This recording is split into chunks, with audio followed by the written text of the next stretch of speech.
got a lot of newness here. A lot of the guys were talking about how, RJ and Armando in particular, about how they think it's a good thing.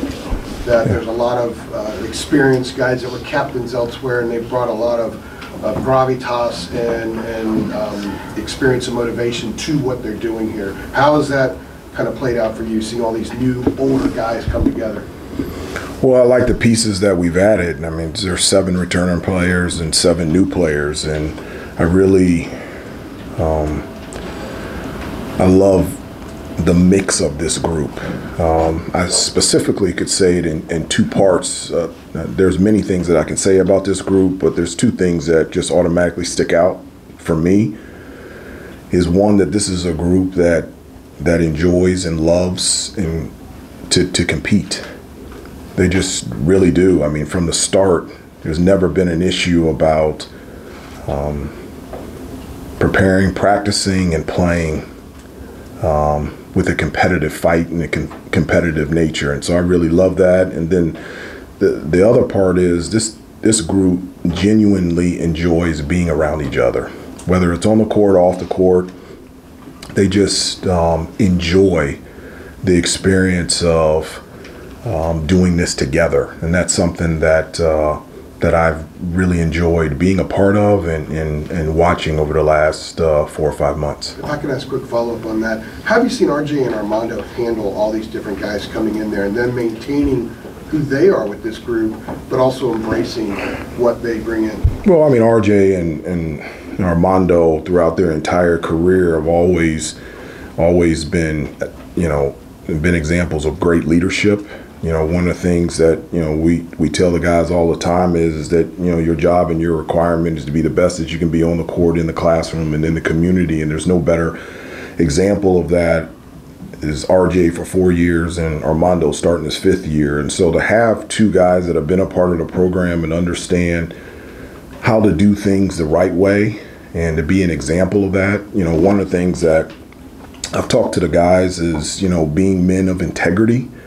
And, being a man of integrity really has 2 meanings. One, it's doing the right thing when no one is looking. And then number 2 is saying the right things, but also your actions backing that up. And as I said before, there's no better example of that than RJ and Armando, and they've been terrific. Hubert, as you get closer to the start of the season, how have you seen Elliot Cadeau and Zayden High's kind of development going from that, obviously, high school stage to college? How have you seen them starting to progress? Yeah, I've been really happy with both of them. I mean, they're high-level guys on and off the court, and they bring a skill set to us that, honestly has just been needed. And having that type of competitive fire and their ability out there on the floor has been such a blessing and an honor to be a part of out there on the floor. And it's just, I've been just really happy with Elliot and Zayden and their development,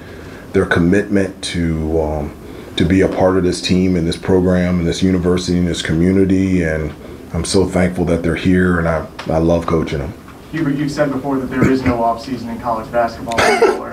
But when do you think you mentally turned the page from last season to this season? Was it first day of practice? Was it sometime in May? When do you think that happened? I don't know specifically. I couldn't put a particular date or month or time, but I know that my focus is on this year's team, and one of the things that I have consistently said before is, this year's team is the one that I'm focusing on, and it's important to focus on what is in front of you and what is real. And what is real is this year's team improvement, this year's team ability to be the best that it can be, and that's where my focus is, and that's where the team's focus is as well. Hubert, you talked a lot about preparation and the importance of that. Yeah. Given the way the last 2 summers have gone, did you change anything about your preparation going into this year? This is the first, the last 2 years you're working on the margins of the roster. You had a lot of returners this year, obviously. A lot more newness in the roster. No, not really. I wouldn't say there's anything majorly different. I've said before, it doesn't matter whether I'm a 3rd-year head coach or, a 50-year head coach. I always believe that the best place to be is be in a position of listening and learning. And so, this offseason, heading into this season, was a lot of learning, a lot of growing, and seeing things that I felt like worked for us and things that needed to be tweaked and pivoted and altered and changed, and being able to implement that with a new group. You have 4 transfers and 2 true freshmen, 2 just freshmen first years. Yeah. How do you balance sort of that ratio now in today's transfer portal era, where you can go get older guys versus getting a talented guy out of the high school ranks? Where's your thinking on the sort of that balance you want to have going forward? Well, I would say 2 things. I want a really talented player that's the right fit for us. So if he's 18 or 39, I'll take him. If it helps us win games and he's a joy to be around every day, I don't care what age or what classification, I want him with a North Carolina uniform and being a part of this team. Does that de-emphasize, do you think, I mean, broadly, I think freshmen, you see it more commonly now, more transfers than freshmen on a lot of rosters across Division I and in the power conference level. Is that just a sign that, is it temporary because the COVID year is still kind of factoring in there, or is it freshmen may take a little bit of a lesser role across the sport because of those things? Well, I think it's an individual basis. I think it depends. Obviously we had talked about the extra COVID year. It's been a huge impact on programs throughout the country, specifically us. I think it's a benefit to have guys like Cormac and Pax, and I call him Jalen Withers, because Jalen Washington, they both have a J and a W, so I've got to find a way to distinguish both of them because they both look at me if I say Jalen, so Jay Witt. And I think it's a benefit to have older guys that have that experience, understand what it does take in order to prepare, in order to practice, in order to play, to be the best that you can be. But there's also a great benefit of having guys like Elliott and Zayden as well. I like a combination of both. I really do. I think it's a good combination, and it brings that competitive fire from a youthful standpoint from Zayden and Elliott, and then from an experience standpoint where Jay Witt and Cormac and Pax, they want to end their career the right way and be a part of something that's special. Coach, speaking of Cormac, I asked him and a couple other guys about, did they have a green light? They said absolutely. He's got the green light. Was that how he has a green light? No, he has the green light. He has the green light because he can make shots. One of the things that they didn't understand is when I was at Carolina, every player had a green light, a yellow light, and a red light. The red light is you can only shoot a layup if you were wide open, which I had my freshman year, which I didn't understand from Coach Smith, but I had a red light. And then sophomore year, I had the yellow light, and so I could shoot a wide open 3, but not until I threw the ball into J.R. Reed and Pete Chilcutt, and it touched the paint through post of penetration. And then my junior year, I got a light green, and then my senior year, I had a double green light. And so, but the 3 green light guys are RJ and Pax and Cormac, and the reason why they're green light guys is for a number of reasons, but one, they've earned it. They can make shots, and number 2 is they take good shots. And so I want our best shooters, when they're open from 3, to feel comfortable and confident to be able to let it fly. How far are you in terms of your rotations and oh gosh, and also just the style of play that we can expect too? Well, the style of play. I mean, we're one of the things that I wanted to change or do a better job this year compared to last year is just our tempo. I wanted to play faster. Whether it's a make or miss, I want us to go. And so, the number 1, there needed to be a commitment to play this way, and number 2, you got to be in shape. And I feel like we've checked both of those boxes. So in terms of a tempo standpoint, we're going to play faster. And from a defensive standpoint, I know one of the things that we had to improve on is find a way to be able to generate steals and deflections and be able to get into the open court. So, we've made some tweaks and pivots to be able to put us in positions to get those steals and deflections to allow us to get into the open court, and so that we can find more ways to score and be more disruptive on the defensive end. Some of the players. Adam. Thank you, Kirsten. I've been trying, Hubert. It's okay. We're good. I'm not going anywhere. When you were saying earlier about learning and growing, whether it's a you're a third year coach or a 50th year coach. Like, what did that look like specifically for you this offseason? I mean, was this like a huge self-scout that you did? Like, how did you like get into that, and what did you do? Well, I think it's important to have self-reflection and be able to learn from things that you've done in the past. I think that's and you have to be honest, and that's, to me, I think that's where growth comes from. I mean, as a player, I never felt like that I made it.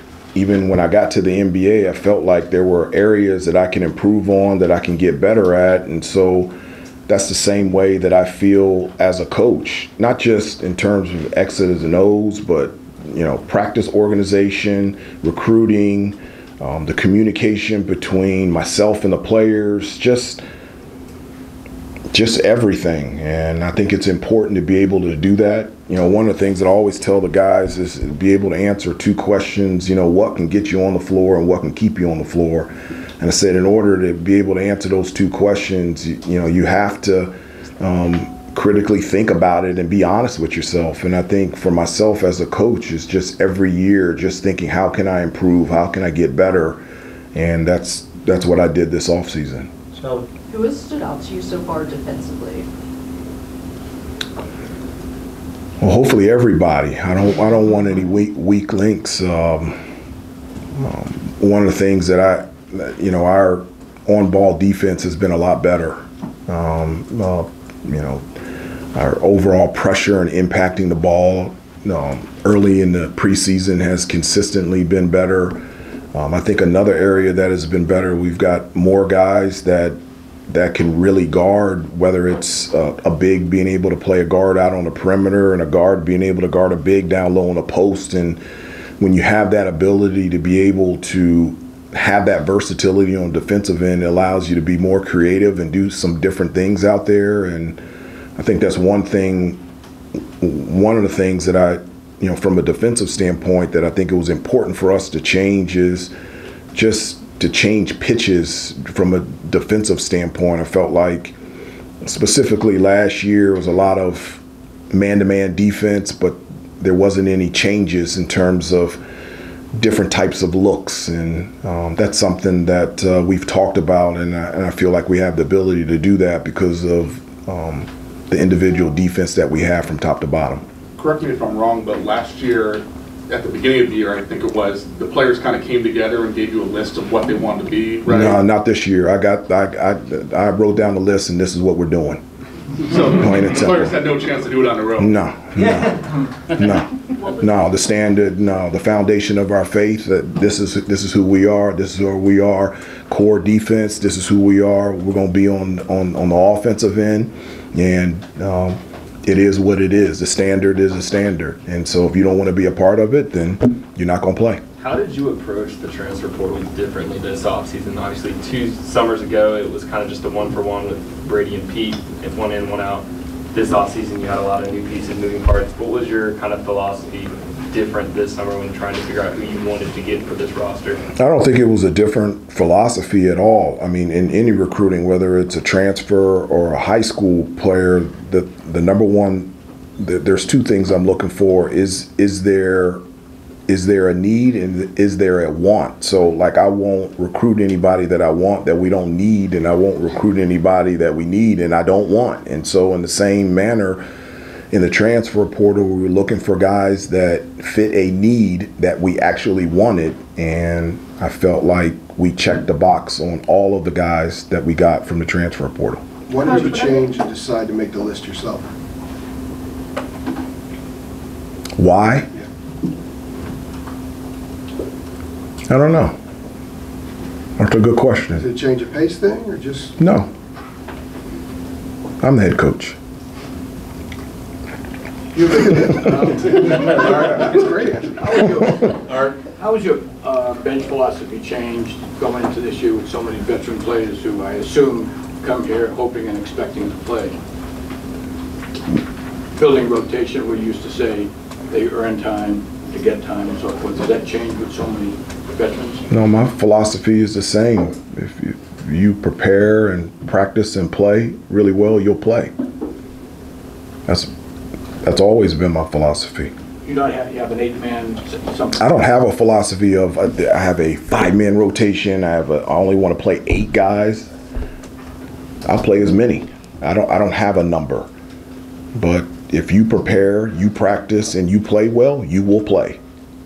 Hubert, Armando mentioned at some length the issues that he'd had with Cormac as an opponent, Paxton as an opponent, Dylan as an opponent. What issues? Because they were good?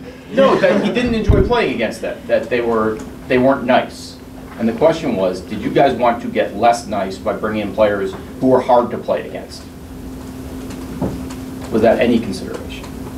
I don't characterize Cormac and Pax as not nice. I characterize Cormac and Pax as unbelievable, terrific young men who,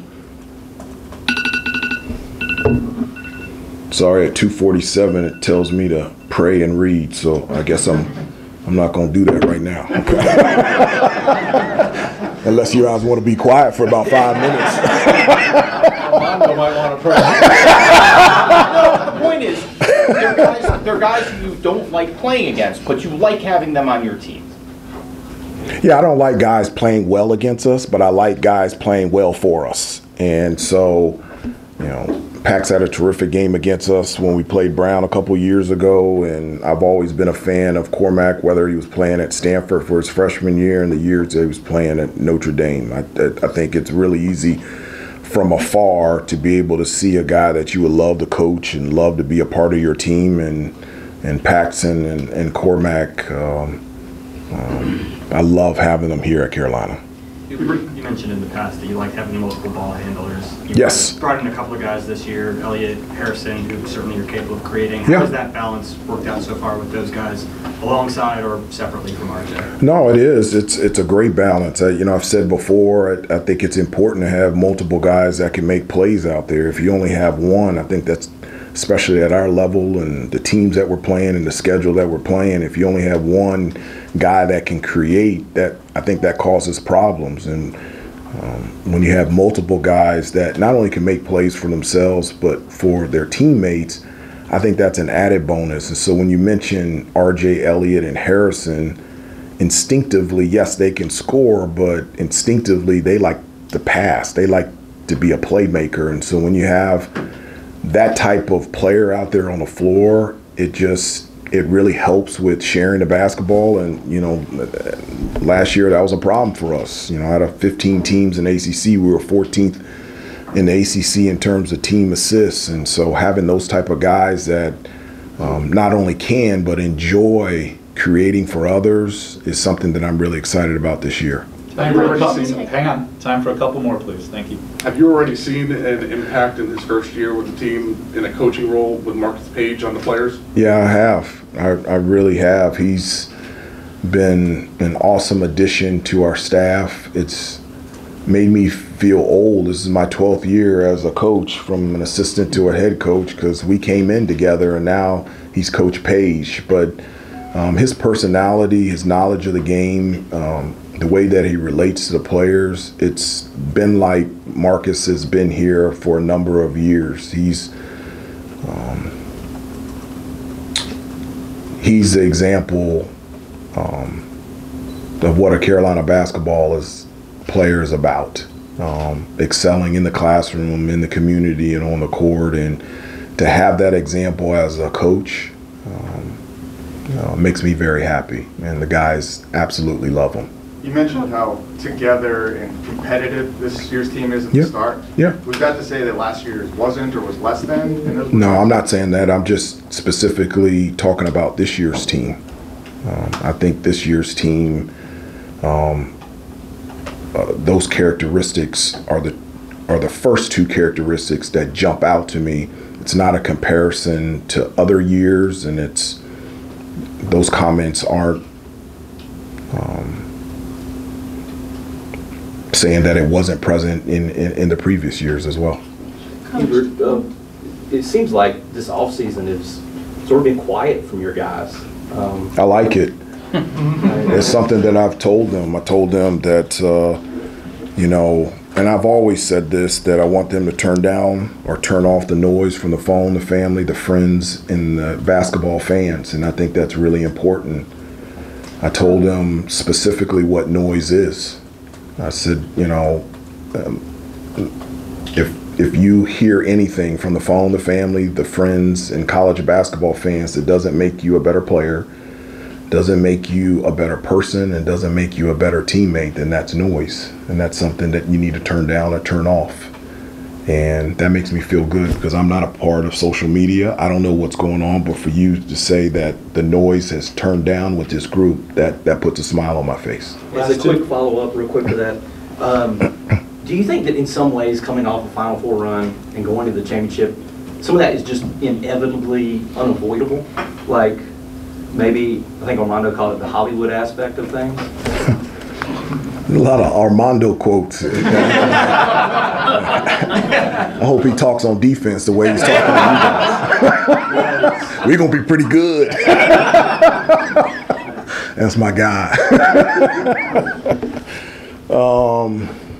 What's your question again? Armando has gotten me all befuddled here. Is it in some ways unavoidable, coming off a Final Four run in a national championship game, to sort of get... I think it's unavoidable. I think it's unavoidable here. This is Carolina. So irregardless, it doesn't matter what year, what season, the expectations of this team and of this program never changes. And so it's unavoidable every year here at Carolina. And so you're just going to have to deal with it. And you're going to have to thrive in this type of atmosphere where everyone is looking, everyone is talking, everyone is paying attention, and you have to be able to put yourself in a position to be successful. It is what it is. If you don't want the light shine on you, then this isn't the place for you. And so I don't think it really matters whether going to the championship game or not. The spotlight is on you when you come to play at Carolina. Last two quick questions, please. Nia, then RL. Make them quick, please. Coach Davis, can you just kind of take us through that standard that you've been building for your program these past couple of weeks? Why was it so important for you that each player understand the core principles of this program? Well, I don't know, like, if you don't understand where you're going, how you're going to get there, then what are we doing? We're wasting our time. I gave the guys the foundation of our faith and 5 things that, and everything that we do, that's how we're going to roll. And I talked about this is what we're going to look like on the offensive end and defensively. And I gave them a quiz at the beginning of the summer, and all of them got an F. And I told them I'm going to give them another pop quiz again, and if anybody gets one question wrong, you will not practice. So the day before practice, I gave them a pop quiz, and everyone got it right. And so I don't know how you can achieve anything if you don't know who you are, don't know where you're going, and you don't know how to get there. And so it's important for everybody to be on the same page of where we're going and how we're going to get there. And everyone got an A. They passed. RL? I heard you have a drill that requires 80 passes in 60 seconds. How is that going, and are you confident that ball movement will be better this season? Yeah, well, they did make 80 passes in a minute, but there's no defense, so they should get it. It's a warm-up drill. I mean, it's to get them moving a little bit before we start to really run. But I feel really confident about our ability to share the basketball and to move it better than last year. I really do. And I like the way that our offense is functioning so far, and I love how everyone, one of the things that I pointed out was that I think is important is to celebrate other people's successes. And you guys may be able to see this the first 20 minutes of practice, but when someone hits a shot, not only does that person feel good about the shot that he made, all his other teammates are celebrating just as much as well. And that's a sign of a healthy team that understands the importance of sharing the basketball. Coach, just a quick clarification. What was the quiz that you gave out that initially was failed, and you said the players passed here later as a reason? I'm not going to give that to you guys. And the reason being is, not because I don't want to give it to you. I think there's some things that are meant for us. I just do. I think there are some things about this team that, not in a bad way, aren't meant for you. They're meant for us. And the important thing is that all the guys not only got the test right, they are during practice reciting what our foundation of our faith is and who we're going to be as a team. And so not only did they pass the test, they know the information and they believe in the information. I think that's important. Thanks, so I apologize. Thanks, everybody. Yeah. Thanks, Yeah. Okay.